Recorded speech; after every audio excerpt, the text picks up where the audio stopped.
ఈ ఏడాది మార్చిలో జరగనున్న 10వ తరగతి పరీక్షలకు పొంగునూరు నియోజకవర్గంలోని 10వ తరగతి చదువుతున్న విద్యార్థులు సిద్ధమవుతున్నారు. టీచర్లు ప్రత్యేక తరగతులు నిర్వహిస్తున్నారు కూడా. పొంగునూరులోని 18 పాఠశాలల్లో 970 మంది విద్యార్థులు, చౌడేపల్లిలోని 10 పాఠశాలల్లో 424 మంది విద్యార్థులు, సోమల మండలంలోని 5 పాఠశాలల్లో 339 విద్యార్థులు, సదుం మండలంలోని 5 పాఠశాలల్లో 245 మంది విద్యార్థులు, పుల్చల మండలంలోని 5 పాఠశాలల్లో 292 మంది విద్యార్థులు, రుంపిచెర్లలోని 8 పాఠశాలల్లో 292 మంది విద్యార్థులు పరీక్షలకు హాజరు కానున్నట్టు అధికారులు పేర్కొన్నారు.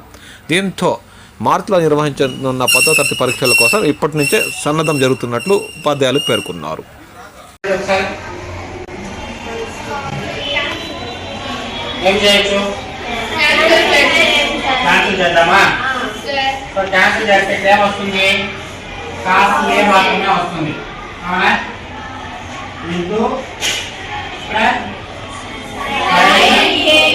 వస్తుంది మనకు కావాల్సింది ఏమి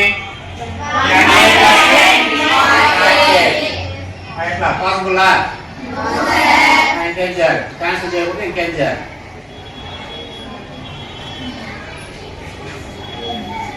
సో దీన్ని ఏం రాద్దాము? కాసే ఇంటూ కాసేనా by sine A sin A into sin A by cos A ఉంటుంది. So cos A by sin A అంటే cos A by sin A